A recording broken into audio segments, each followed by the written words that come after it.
Hello tout le monde, j'espère que vous allez bien. Je vous retrouve en ce lundi 19 juillet pour un nouveau Reading Journal. Là, je me suis calée au parc pour entamer la lecture du tome 2 de Nevernight de Jay Kristoff. J'ai vraiment hâte d'attaquer cette lecture qui me fait vraiment beaucoup trop envie. J'avais tellement aimé le tome 1 que ça avait été un superbe coup de cœur.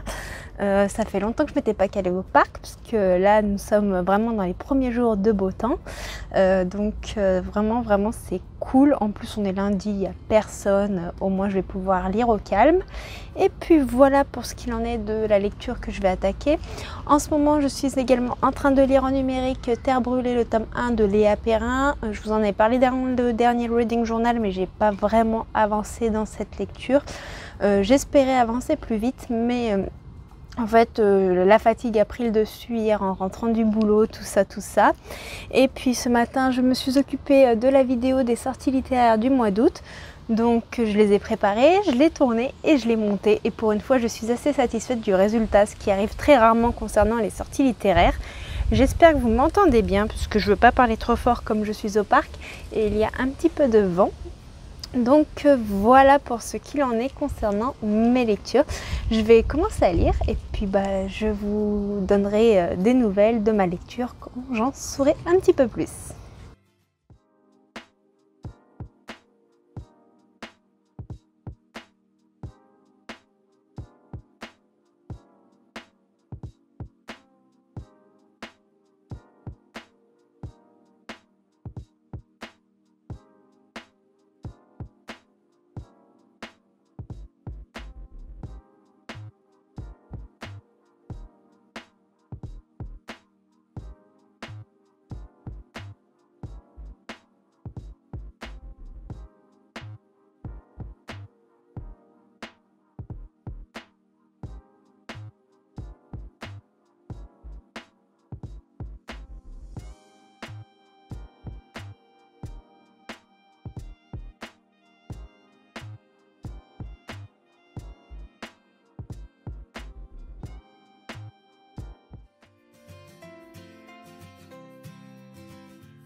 Hey, coucou tout le monde, je vous prends en ce mardi 20 juillet, il est un peu plus de 18 h. Ce matin, j'ai pas pu faire grand chose, on avait l'électricien à la maison, je voulais tourner une vidéo mais c'était pas possible. Donc je pense la tourner après vous avoir parlé. J'espère arriver à vous tourner mon book haul du mois de juillet, sachant qu'une grosse partie du book haul du mois de juillet fait partie celui du mois de juin parce que il était beaucoup trop conséquent au mois de juin, donc j'en ai mis une partie en juillet. Et sachant qu'il y a eu très peu d'acquisitions livresques ce mois-ci, ça permettait de vous en sortir un pour le mois d'août. Voilà, au mois d'août, je pense que j'aurai un peu plus de livres à vous présenter, puisque comme il y aura mon anniversaire, j'en ai demandé quelques-uns en cadeau. Voilà. Bon, pour parler lecture, je suis toujours dans Terre de feu de Léa Perrin. C'est un livre très agréable à lire, où nous sommes en Afrique, on découvre le Kenya, des paysages magnifiques, des cultures, mais surtout nous faisons face au braconnage et au fléau de celui-ci. Celui-ci est interdit, mais la vente d'ivoire et tout ça est autorisée dans certains pays comme en Chine, même si les choses sont en train de changer progressivement. Je sais que Léa Perrin s'est inspirée vraiment de documentaires, de choses réelles pour créer le fond de l'histoire, même si les personnages, eux, sont totalement fictifs. Donc, après, au milieu de tout ça, nous avons une romance qui se forme entre Gabrielle et Andrea.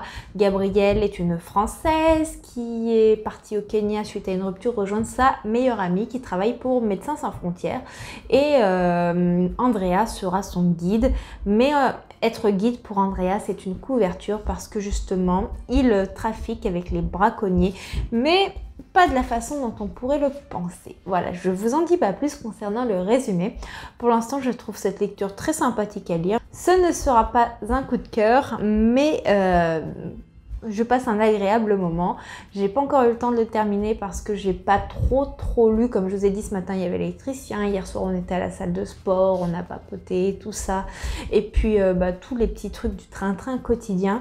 Généralement, je sais que pour la plupart des gens, l'été c'est là où ils arrivent le plus à lire. Moi je profite un petit peu de mes proches, on fait des balades et puis le boulot est aussi plus conséquent en été parce qu'on a beaucoup de congés.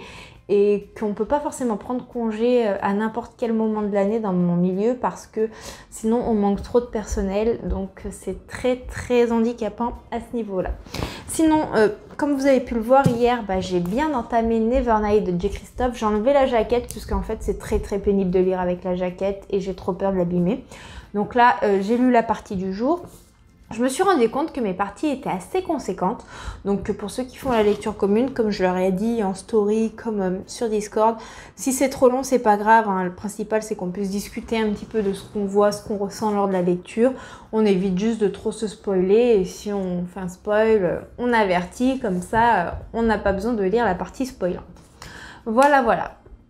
Donc franchement, j'ai eu un petit peu du mal à retourner dans cet univers que j'avais lu et adoré, mais je l'avais lu au mois de novembre, je crois. Ou octobre, non, au mois d'octobre. Je l'avais lu au mois d'octobre, le tome 1 en lecture commune aussi. Et j'avais vraiment adoré. Mais en fait, mes souvenirs étaient plus autant exacts. Et l'univers créé par J. Christophe, il est très complexe, très détaillé. Et donc, il m'a fallu un petit temps d'adaptation pour me remettre dans le contexte. Même si, au début de l'histoire, on a quand même des pages qui sont assez relatives pour le rappel. Donc, on a une carte magnifique. C'est vraiment très beau. Mais en fait... Voilà, là on a un récapitulatif de tous les personnages et de ce qui s'est passé pour eux avec leur histoire dans le tome 1. On a 5-6 pages comme ça et après on arrive dans ce qui se passe dans le présent tout en ayant des passages qui ont une alternance avec le passé. Donc ça c'est vraiment très intéressant, mais au début je comprenais pas où je me situais, en fait j'arrivais pas à me dire bon on est à tel moment de l'histoire, c'est vrai qu'il s'est passé ça. Il a fallu vraiment un petit moment et aujourd'hui c'est bon, je suis de nouveau dedans, je me suis imprégnée et je trouve que cette alternance passé et présent est vraiment géniale, elle apporte un plus au récit, elle nous apporte aussi une réflexion, c'est-à-dire que J. Christophe, il nous mâche pas le travail en nous donnant toutes les indications et on se base simplement pour ce qu'il nous dit. Non, en fait, il a une narration qui nous porte à réfléchir sur son histoire et du coup à faire le lien sur certaines choses. Et ça, franchement, j'adore puisque on fait pas une lecture passive, en fait, on fait vraiment une lecture active et c'est très agréable. Nous sommes dans un monde assez sanglant, il s'est passé des choses assez macabres dans la fin du tome 1. Et ce côté macabre a une incidence sur ce tome 2. Donc là, on découvre l'incidence que ça a eu. Et sur cette incidence-là, on découvre une nouvelle organisation qui se met en place petit à petit. Et je vous avoue que là, dans la partie du jour, j'ai vu un petit peu cette organisation, les choses, comment elles se font, tout ça. Et j'ai envie d'en savoir plus. Donc j'ai hâte d'avancer dans ce tome. Pour tout vous dire, j'en suis à la page 181. Donc on lira la partie 3 demain. Demain je travaille, j'espère que j'aurai le temps de la lire entièrement. Mais voilà, ça a été vraiment une belle découverte, cette saga Nevernight de J. Christophe, qui est classée à mi-chemin entre le new adulte et de la fantasy adulte. Parce que mine de rien, il y a beaucoup de choses qui sont assez complexes. On a un univers qui est très travaillé. Et on a aussi des notes de bas de page qui font 10 km de long. C'était ça dans le tome 1, c'est encore ça dans le tome 2. Moi personnellement, je vous le dis, hein, je lis que les notes de bas de page qui me semblent essentielles ou la partie qui m'est essentielle parce qu'elles sont très complexes. Et les notes de bas de page ne sont pas forcément là pour traduire un mot qu'on ne comprend pas, par exemple. Elles sont là pour nous faire l'histoire d'un lieu, par exemple, ou l'histoire d'un personnage avec sa descendance, des choses comme ça. Donc c'est des notes qui permettent d'approfondir encore plus l'univers dans lequel on évolue. Voilà pour ce qu'il en est de Nevernight. Là, je vais du coup aller vous tourner le book haul. Après, il va vite falloir que je prépare à manger parce que ce soir, on se fait une petite séance cinéma avec Gauthier. Ça fait depuis le premier confinement qu'on n'y est pas retourné. Donc, on va aller profiter de ça et on va aller regarder Black Widow. Voilà, on adore les Marvel et moi, j'ai hâte de découvrir l'histoire de cette héroïne badass qui n'a aucun pouvoir et c'est ça qui m'intéresse le plus. Allez, je vous dis du coup à très prochainement. Je vous viendrai vous reparler de Nevernight, de Terre de Feu et peut-être d'une autre lecture si d'ici là j'en ai entamé une autre.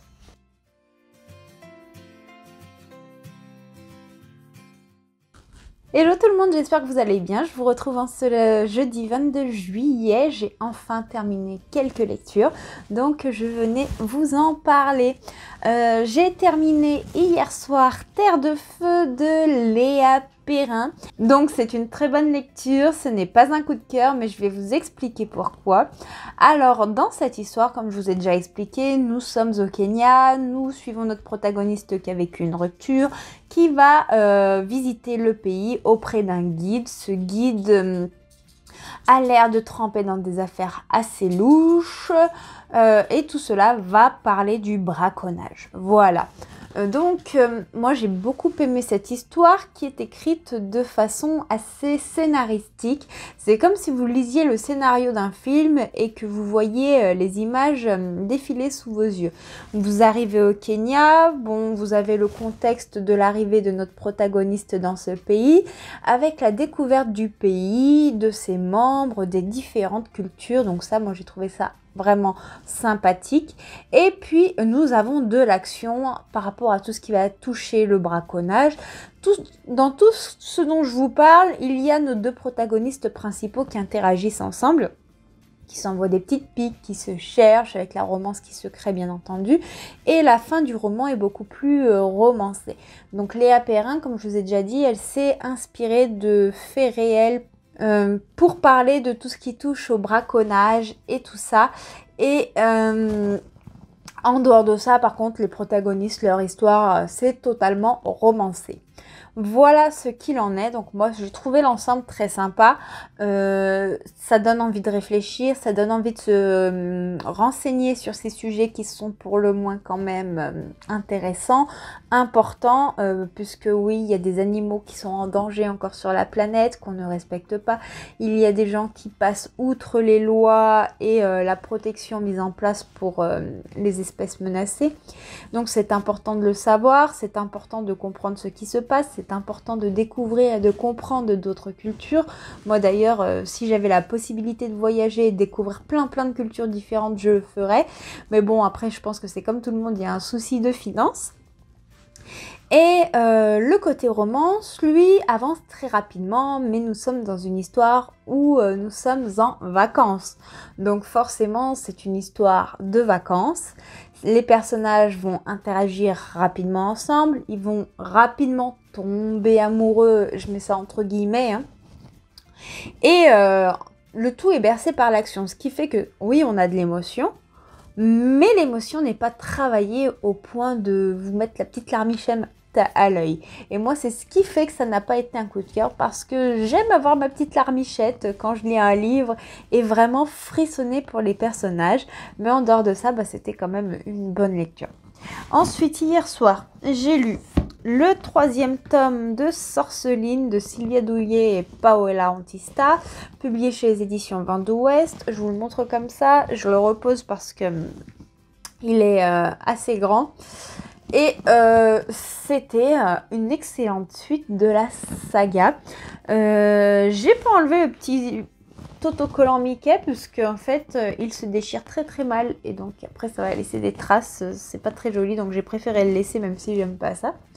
Donc pour ceux qui ne connaissent pas la bande dessinée Sorceline, c'est une œuvre graphique qui va parler d'une jeune fille qui est quand même assez atypique et qui aime les animaux, mais surtout les animaux fantastiques. Elle aimerait devenir fantasticologue. Elle va suivre un stage avec d'autres jeunes adolescents de son âge pour apprendre à soigner ses créatures. Mais des choses bizarres vont se passer et on va partir à l'origine de ces choses, mais aussi des protagonistes tels que Sorceline. Donc moi j'ai beaucoup aimé ce tome-là, que j'ai trouvé très rapide. Alors il fait le même nombre de pages que les autres opus, mais l'histoire est tellement pleine d'action et de révélations que ça nous paraît beaucoup plus court parce qu'on a envie d'en savoir beaucoup plus. J'ai été bercée par les illustrations qui m'ont encore une fois de plus envoûtée. Je les trouve vraiment sublimes, elles donnent envie, plein de couleurs, c'est travaillé, elles s'adaptent vraiment au scénario. Il y a cette empreinte de mystère qui se dégage à travers les images et ça c'est très très beau. Et puis le scénario a été waouh, comme je vous ai dit, j'ai été surprise à plus d'un égard. Voilà pour ce qu'il est de la bande dessinée. Je vais la poser par terre en attendant. Ma prochaine lecture sera celle-ci, Everywhere With You de Phoenix B. Asher, publié chez Hugo New Roman. J'en avais marre d'enchaîner les services presse, donc là je me suis dit, allez, un peu de lecture personnelle. Je voulais lire à la base le tome 2 des Larmes de Sahel de A.D. Martel, mais comme je travaille et que j'ai envie de me le dévorer on va dire d'affilée, je me réserve un moment où je pourrais me plonger totalement dedans sans être coupée par mes horaires de boulot et tout ça. Et cette romance a l'air toute simple, donc je pense que ce sera moins frustrant de me dire j'en coupe la lecture. Et sinon, j'avance dans la lecture commune de Nevernight de J. Christophe. Voilà le pavé. Et dans ce tome, il est très très différent des autres, mais les révélations commencent à vraiment prendre tout leur sens. L'alternance passé-présent rajoute vraiment quelque chose. Et on a des nouveaux protagonistes qui interviennent, d'anciens aussi, et je suis très curieuse de voir ce que ça va donner. Donc je ne peux pas trop vous en dire pour le moment.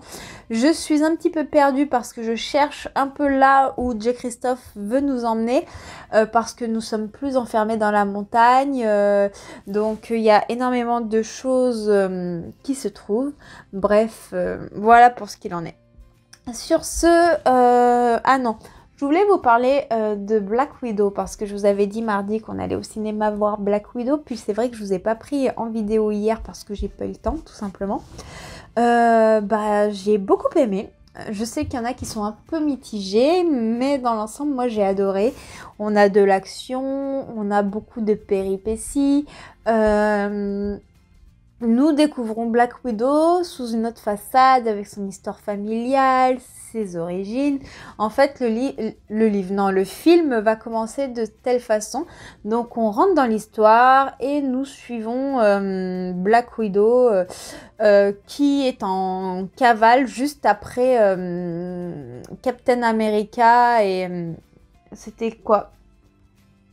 C'était Civil War, voilà. Après le film Civil War qui concerne Captain America, nous suivons Black Widow qui est en fuite. Et après, nous avons des flashbacks du passé, ou quand elle était enfant avec son histoire familiale qui fait qu'elle est devenue ce qu'elle est actuellement. Et après, nous reprenons l'aspect de quand elle est en fuite, mais l'histoire va prendre un lien avec son histoire familiale du passé.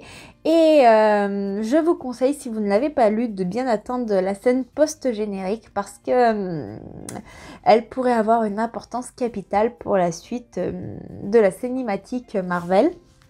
Donc ouais, j'ai vraiment très apprécié. Les acteurs sont hyper charismatiques, ils sont envoûtants, j'ai rigolé. Bon après voilà, ça reste un film d'action, ça reste voilà du Marvel, mais moi personnellement j'ai bien aimé. Et en plus on apprend vraiment à connaître le passif de ce personnage qui était quand même somme toute assez énigmatique. Voilà, cette fois-ci je vous laisse pour de bon. Je vais attaquer la lecture commune de Nevernight, même si j'aurai pas le temps de finir la partie du jour avant de partir bosser. Mais comme ce soir je vais pas à la salle de sport, je pourrai la terminer en rentrant du boulot ce soir. Voilà, allez, je vous fais du coup plein de bisous en attendant de vous reprendre et de vous parler de l'avancement de mes lectures. Hello, je vous reprends en ce jeudi soir, il est à peu près 22h15. J'avais pas du tout prévu de vous reprendre ce soir, mais j'avais envie de venir blablater. J'avais prévu de lire ce soir, mais pour l'instant je fais tout autre chose. Je n'arrête pas de me disperser. Disons que, en fait, tout à l'heure, dans l'après-midi, il y a Charlotte de Chachamania ou Charlotte B sur YouTube. Je vous mettrai les liens de son compte Instagram et de son compte YouTube en barre de description. M'a dit de surveiller sa sortie de vidéo YouTube. Et elle m'a fait le plaisir, ou même l'honneur, si je puis dire comme ça, de me mettre dans ses recommandations Booktube. Elle m'a vraiment touchée à travers cette vidéo. Franchement, j'ai pas les mots. Elle a parlé du fait que c'était agréable d'avoir autant de vidéos pour elle qui était une divoureuse de vidéos Booktube, de la qualité, tout ça. Donc franchement, ça me touche énormément. Si tu passes par là, Charlotte, je te remercie vraiment, vraiment, vraiment beaucoup. C'était très adorable. Ça m'a énormément touchée, même si je te l'ai déjà dit. Voilà, donc j'avais envie de la remercier. Je voulais également papoter un petit peu avec vous parce que en ce moment je me regarde la saison 3 de la série Atypical sur Netflix. C'est une série, si vous ne connaissez pas, qui va suivre un jeune garçon autiste. Et ce jeune garçon, c'est plutôt un jeune homme qui va prendre un petit peu son indépendance. Donc au début on le suit au lycée, puis après plus tard on le suit dans ses premiers pas à la fac. C'est un autiste Asperger, il est entouré de sa famille, il se pose plein de questions sur lui, sur son avenir. Il veut se débrouiller seul, sans l'aide de ses parents, mais pour certaines choses c'est encore très très compliqué. C'est un format 20 minutes, une demi-heure par épisode, donc c'est pas très long, mais j'aime beaucoup tout ce qui touche au handicap. C'est une thématique qui m'a toujours énormément attirée, que ce soit en série, en film, en littérature. C'est quelque chose que j'admire. Après, est-ce parce que je suis sensibilisée par rapport à ça dû à mon métier? Je ne sais pas, vu que je travaille beaucoup avec des personnes âgées ou handicapées, voire les deux. Et c'est vrai que moi, professionnellement parlant, j'aurais aimé me spécialiser dans l'enfance handicapée, mais des choses ont fait que j'ai pas pu le faire. J'aurais vraiment aimé travailler avec des enfants trisomiques et autistes. Donc c'est vrai que j'aime beaucoup ça. J'ai passé ma formation pour l'enfance. Pour l'instant, je n'ai pas pu passer ma formation pour l'enfance handicapée. Et puis dans le coin, même si je cherche du boulot dans l'enfance, il faut savoir que c'est un petit peu saturé. Voilà, dans la région grenobloise, il y a très très peu de postes et je peux pas me permettre de quitter un CDI pour un poste un petit peu trop court et mes revenus ne me permettent pas de pouvoir compter sur des allocations chômage, surtout qu'après une démission, je n'ai le droit à rien. Il faut trouver un contrat assez long pour gagner des droits. Donc étant donné que j'aime quand même ce que je fais, même si je préférerais être avec un public un peu plus jeune, voilà. Je trouverai en temps voulu, je me fais pas de soucis pour ça. Et en autre série qu'on regarde, avec Gauthier, on a commencé Falcon et le soldat de l'hiver. Du coup, c'est un petit peu la suite après Endgame dans la cinématique Marvel. Donc, on suit le personnage de Falcon et tout ce qui se passe depuis qu'il a récupéré le bouclier de Captain America, pour ceux qui n'ont pas suivi. Voilà, j'ai hâte du coup d'en savoir plus. Je vous avoue que je suis assez impressionnée par cette série et sa réalisation parce que j'ai l'impression que c'est filmé comme un film et pas comme une série. Donc c'est très intriguant. J'ai hâte de voir là où va nous emmener la série. On m'a dit qu'elle était vraiment géniale, que il y a certains passages au début des premiers épisodes qui peuvent être un peu exaspérants, mais qu'il faut pas s'arrêter à là, qu'il faut continuer et que ça nous réserve de belles surprises. Voilà ce qu'on m'a dit. Donc j'espère voir l'aboutissement de tout cela. Et sinon, niveau lecture, là, il n'y a pas de marque-page parce que je l'ai pris en numérique pour m'accompagner sur ma journée, puisque quand je suis pas à la maison, par exemple l'après-midi, tout ça, je lis en numérique quand j'ai 5 minutes devant moi ou des choses comme ça. J'ai commencé du coup Everywhere With You de Phoenix B. Asher, publié chez Hugo Roman. Pour l'instant, c'est sympathique. Je peux pas vous en dire plus puisque j'ai lu que 9 chapitres. Mais c'est sympathique, les chapitres sont assez courts. Donc en fait, en réalité, j'ai pas lu grand-chose. Puisque étant donné que je bossais, c'était compliqué. On suit Chad et Sam. Chad a un van, il parcourt le monde et en fait il photographie des zones d'urbex. L'urbex, pour ceux qui ne connaissent pas, c'est des lieux qui ont été un petit peu abandonnés, qui sont interdits au public et qui ont une histoire un peu particulière, et c'est ça qui va intéresser Chad qui photographie cela. C'est quelqu'un qui vient d'un milieu assez aisé, qui a fui sa famille, et en contrepartie nous suivons Sam qui est une jeune femme, enfin ou même plutôt une jeune adolescente, enfin adolescente non, elle a 17 ans,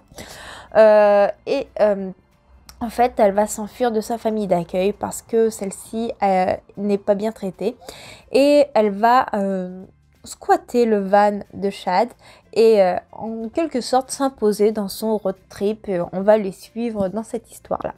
Voilà, je vous en reparlerai un peu plus. Pour l'instant, ça se lit très facilement. La plume de Phoenix Beacher est très agréable. Je vous avoue que je mets quelques réserves quand même parce que il y a quand même une différence d'âge entre nos deux protagonistes, que j'ai lu des avis sur ce livre il y a quelques temps qui étaient un peu mitigés. Certes, je me ferai le mien et je vais voir là où va nous emmener tout simplement l'auteur, ce qui va se passer.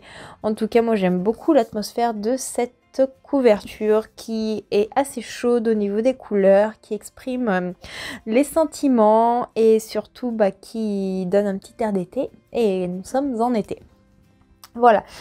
Concernant Nevernight de Jay Kristoff, j'ai avancé un petit peu la lecture commune ce matin, mais j'ai pas terminé la partie du jour, donc je vais m'y atteler maintenant parce que sur le Discord, si je ne suis pas mes parties, c'est pas terrible. Bon, comme j'ai les lunettes et qu'il y a une luminosité dégueulasse pour le soir, j'ai mis l'anneau lumineux, mais ça se reflète. Je suis désolée pour ça, mais sans mes lunettes, je ne vois vraiment pas grand chose. J'ai une très très mauvaise vue. Je voulais me faire opérer, mais le problème c'est que si je me faisais opérer, par rapport à ma très très mauvaise vue, on m'a dit qu'il faudrait encore que je porte des lunettes, et quitte à continuer à porter des lunettes, autant ne pas me faire opérer parce que ça coûte quand même une somme assez conséquente et que c'est pas complètement remboursé, même si une partie est prise en charge. Donc je verrai peut-être plus tard. On m'a peut-être dit que plus tard, après une grossesse et tout ça, ma vue pouvait bouger, donc à voir à ce moment-là, mais bon, on n'en est pas encore là non plus. Et peut-être que je le ferai quand même, parce que si ça peut me permettre d'avoir des moments où je suis pas obligée de mettre mes lunettes toute la journée, je verrai. Mais pour l'instant, ce n'est pas du coup l'urgence, donc on fera avec les petits reflets dans les lunettes quand je lève la tête. Voilà. En tout cas, je suis désolée d'être un petit peu trop bavarde pour ce vlog-ci. J'espère que ça vous plaira quand même. Moi, je vais me replonger dans Nevernight. Et puis, j'espère que de votre côté, vos lectures se passent bien.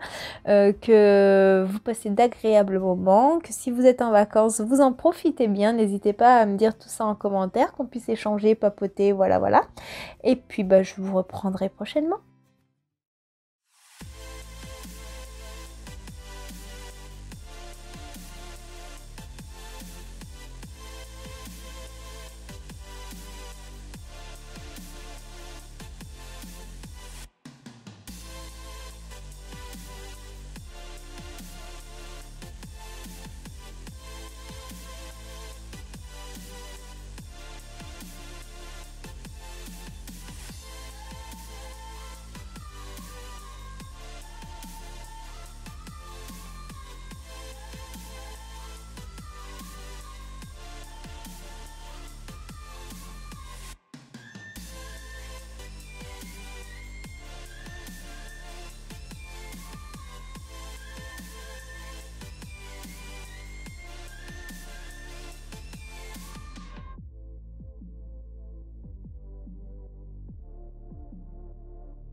je vous retrouve en ce vendredi 23 juillet.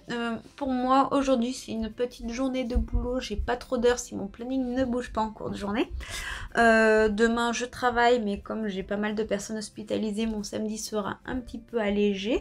D'un autre côté, je serai moins fatiguée, mais d'un autre côté, j'espère que les personnes qui sont hospitalisées iront mieux après. Côté lecture, je venais vous parler du coup un petit peu de mes lectures en cours, puisque c'est pour ça que je suis là, si je ne fais pas tout tomber. Alors je suis toujours dans la lecture commune de Nevernight de J. Kristoff. Pour l'instant, c'est une très bonne lecture. C'est un livre qui est plein de retournements de situation, qui est plein de surprises. Il y a beaucoup de révélations. Je sais pas où J. Kristoff nous emmène, mais franchement là, il me surprend totalement. Je suis subjuguée par sa plume. Je ne peux pas trop vous en dire pour le moment, mais pour l'instant, avec la personne avec qui je fais la lecture commune, parce qu'il n'y a pas grand monde pour le Discord, mais je pense que comme il y a beaucoup de personnes en vacances, ou il y a des gens qui m'ont dit qu'ils voulaient la faire et puis finalement ils n'avaient pas le temps, mais c'est pas grave, on passe un excellent moment, on est à peu près du même avis, franchement, je sais pas où là il nous emmène, J. Kristoff, mais on va avoir des surprises. Et j'ai avancé hier soir un petit peu dans Everywhere With You de Phoenix B. Asher, publié chez l'édition Hugo New Roman. Alors, pour l'instant, j'aime beaucoup l'histoire. Comme je vous en ai parlé vite fait du résumé hier, je peux pas trop avancer un peu plus. J'en suis vraiment au début encore, même si ça se lit rapidement. Mais j'ai été gênée parce qu'il y a des fautes avec 2-3 phrases depuis... J'ai lu quoi ? Ça fait combien de pages là? J'ai lu 77 pages. Sur 77 pages, j'ai repéré 2-3 phrases où il manquait des articles comme un petit 2 par-ci, une petite faute de frappe par-là, et c'était gênant. Je suis pas le genre de personne qui remarque les fautes parce que j'en fais des fautes quand j'écris. Je suis pas une pro de l'orthographe. Souvent, quand je fais des stories, que je sous-titre ou autre, comme j'écris vite sur mon clavier, un doigt dérape, il y a une petite faute de frappe, voilà. Mais pour un livre qui est censé être travaillé par une très grosse maison d'édition, parce que c'est quand même les éditions Hugo, je trouve ça un peu moyen. Alors certes, c'est rare dans un de leurs livres qu'il y a des fautes qui me sautent aux yeux comme ça. Je ne dis pas qu'il n'y en a pas dans les autres livres. Comme je vous dis, en temps normal, je ne les vois pas. Ou je lis assez rapidement, donc des fois... le cerveau il comble un petit peu les fautes automatiquement, mais hier soir je les ai vues et du coup ça m'a un peu dérangée. Donc j'espère que sur la suite du roman ça va se tasser, parce qu'il y a quand même eu plusieurs relectures logiquement avant l'impression de ce livre, avec des corrections, tout ça, et j'ai l'impression que ça n'a pas été assez bien finalisé. Voilà pour ce qu'il en est niveau de lecture. Ce matin, j'ai passé surtout du temps à uploader le point lecture qui sortira dimanche. Comment vous dire que j'en ai marre de ma connexion.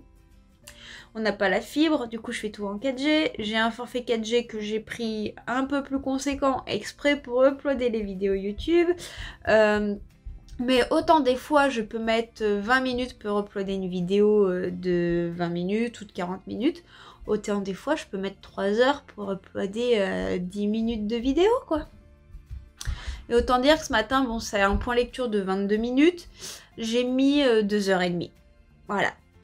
Alors qu'hier, j'ai uploadé mon reading journal qui sort aujourd'hui, qui fait bien 45 à 50 minutes, et j'ai mis 40 minutes. Il n'y a aucune logique. Donc, du moment que mon téléphone est en 4G sur le PC, je ne peux rien faire. Puisque ma connexion du téléphone est déjà prise sur le PC. Donc, en attendant, j'ai trié des petits papiers, j'ai fait un peu de ménage. Mais voilà quoi, je suis bloquée pendant tout ce temps-là. Voilà, c'est les joies de la connexion. J'aimerais vraiment que ce soit un peu plus régulier. J'aimerais vraiment comprendre pourquoi des fois ça met 5 minutes et puis des fois ça met 3 heures. Il n'y a pas d'explication logique, je crois. J'ai testé en modem USB, en modem Wi-Fi, en modem Bluetooth. J'ai testé de plein de façons différentes, ça ne change à rien. Bon, si je faisais ça totalement en Wi-Fi avec l'appart, il faudrait 2 jours, mais voilà. c'est les joies des connexions. Du coup, je suis contente, hein, j'ai trié des papiers depuis, ça faisait un moment que j'avais pas trié. Parce que moi, ranger les papiers, c'est le truc que je déteste. Mais vraiment, tout ce qui est paperasse, pour moi, c'est un enfer. J'admire toutes les personnes qui bossent dans des bureaux parce que moi, je déteste ça. Je déteste rester assise longtemps devant l'ordinateur. Je déteste taper à l'ordinateur. J'aime bien, moi, encore écrire à la main. Vous savez, je suis de la vieille école. Je déteste ranger les papiers. Alors autant je suis maniaque sur le rangement de mes livres, sur le rangement de la maison, je suis la personne qui râle s'il y a un petit truc qui traîne, s'il y a une petite tâche qui n'a pas été enlevée, là-dessus je suis infernale. Autant pour les papiers, je suis une calamité. Donc là, j'ai rangé quand même 2 ans de papier ce matin. Bon, il y en avait la moitié que je pouvais jeter, qui servait à rien, parce que des fois je garde au cas où, que je mets dans ma corbeille à trier. Mais voilà. Bon, sur ce, je vais pas vous ennuyer avec mes petits soucis de rangement et de maniaquitude. C'est un nouveau mot à ajouter au dictionnaire. Et puis bah, je vais tenter d'avancer un petit peu dans ma lecture commune. Je vais, après manger, aller travailler. Après j'ai un trou, après je repars travailler. Après j'ai de nouveau un trou. Et après ce soir, je vais à la salle de sport. Donc voilà, j'ai une journée un petit peu en gruyère, on va dire ça comme ça. Je vous fais du coup plein de bonnes ondes pour la fin de semaine qui se profile. Et puis, bah, on se retrouve un peu plus tard.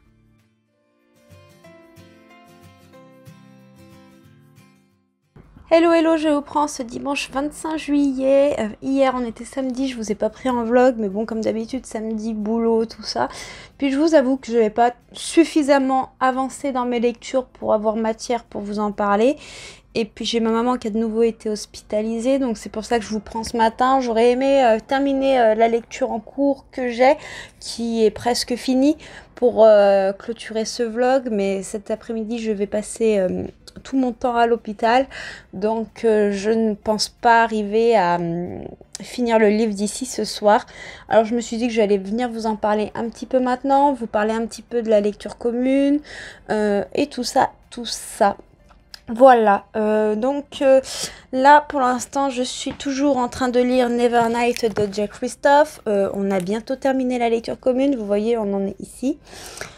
Il nous reste 3 jours de lecture, donc aujourd'hui, demain et mardi. Et franchement, on a fait des théories de fou sur le Discord. On a hâte de voir si ça va se concrétiser, si ça va avancer. Il y a des choses de dingue. Jack Christophe, il a une narration qui est très très particulière. Il est totalement sans pitié avec ses personnages. Il y a beaucoup de références qu'on peut retrouver dans d'autres livres, des séries ou des films. Moi hier par exemple j'avais l'impression de me retrouver dans Spartacus. Voilà, c'est une petite allusion comme ça, mais je développe pas parce que je vais éviter tout spoiler. On a des personnages qui sont très très intrigants, très bien formés, et des relations qui sont somme toute assez toxiques, mais on ne sait pas où ça va mener. Donc j'ai hâte de voir, mais je sens qu'il va y avoir un énorme retournement de situation d'ici la fin de ce tome. Et je reviendrai vous en parler dans un prochain vlog justement, puisque il est bientôt terminé. Et sinon, dans ma lecture en cours, du coup, qui est Everywhere With You de Phoenix B. Asher, je m'excuse pour mon anglais moisi qui n'est pas du tout au point, j'aime beaucoup. Alors, c'est pas la romance de l'année, c'est pas la romance du siècle, mais les personnages sont intéressants, ils sont assez profonds, il y a vraiment quelque chose qui tient en haleine dans la lecture. C'est une romance assez douce puisque comme je vous ai dit, on suit Sam et Chad. Sam est une adolescente qui a fugué, mais Chad n'est pas au courant de son véritable âge puisqu'elle le lui a caché. Et lui, c'est un homme de 26 ans qui a un certain panel financier dû à son paternel, sa grand-mère, tout ça, parce qu'il vient d'une famille qui est quand même assez aisée, même plus que ça. Et il en avait marre, il a tout planté, il a pris son van et il parcourt le monde pour photographier des lieux qu'il trouve somme toute magnifiques. Donc ces deux personnages, on va les suivre, on va visiter des lieux magnifiques à leur côté et on va apprendre à les connaître avec leur passé, leurs faiblesses, leurs fêlures. Et franchement c'est beau, c'est bien mis en avant et on sent cette relation se tisser, même si en soi la relation se crée rapidement. Ils sont ensemble H24 dans un tout petit espace, donc c'est pas gênant. Et il y a cette alchimie qui se crée entre les personnages. Jusqu'au moment où on sent que ça va capoter, mais on sait pas à quel moment. Et c'est ça qui est top, puisque moi je suis là, bon, quand est-ce qu'il va découvrir la véritable identité de la jeune femme et comment ça va se passer, puisque lui, bon, c'est un homme qui est majeur, bon, elle est pas majeure, mais en soi, la différence d'âge entre les deux protagonistes n'est pas gênante. Elle n'est pas gênante dans le sens que, moi, par exemple, j'ai 9 ans d'écart avec Gauthier. Voilà, c'est pas gênant, mais c'est vrai que quand on s'est mis ensemble, j'étais déjà majeure. Voilà. C'est cet aspect-là qui peut titiller un peu, mais on peut pas en vouloir au protagoniste masculin parce qu'il ne le sait pas. Mais nous, on le sait, et ça, c'est perturbant. Voilà. Mais j'aime beaucoup la façon dont l'auteur met en place les choses. J'aime beaucoup l'ambiance, j'aime beaucoup la douceur qui se dégage de ses protagonistes et ce qui les relie. Voilà, donc je trouve ça beau. On est bercé par le monde de la photographie, par l'âme des choses qu'il photographie, puisqu'il fait de l'urbex. Donc il va visiter des lieux qui ont été abandonnés. Et ces lieux qui sont mentionnés, apparemment, Phoenix Biacher s'est inspiré de véritables lieux, mais elle a pu les déplacer pour les besoins du roman. C'est expliqué au tout début. Et on sent que ces lieux, ils ont une véritable âme. On se pose des questions et on est dans cette ambiance-là, de voyage, de questionnement, d'histoire de vie, et en même temps avec des thématiques fortes qui vont toucher le passif de nos protagonistes principaux. Voilà, donc pour l'instant c'est une très bonne lecture, ce ne sera pas un coup de cœur, ça je peux déjà vous le dire. Moi la grosse déception qu'il y a eu, c'est les fautes que j'ai repérées dans les premières pages. Après j'en ai pas repéré d'autres, ça veut pas dire qu'il n'y en a pas, mais j'en ai pas repéré d'autres. Voilà, donc je vais vous laisser ici pour aujourd'hui. J'espère quand même que ce vlog vous aura plu. Voilà, comme je vous ai dit, ce soir, ça ne sera pas possible de venir papoter. Donc, j'ai préféré prendre du temps ce matin pour venir papoter avec vous. Là, on va aller manger dehors avec la famille avant de retourner voir ma maman hospitalisée. Puis voilà, allez, je vous fais tous de très très gros bisous. Je vous dis à bientôt pour une prochaine vidéo. Comme d'habitude, n'hésitez pas à liker, partager, commenter, ça fait toujours plaisir. Et puis c'est ces petits moments-là d'échange qui permettent de faire vivre la chaîne. Et puis je vous dis à très bientôt dans un prochain vlog, une prochaine vidéo point lecture ou autre. Ciao, ciao!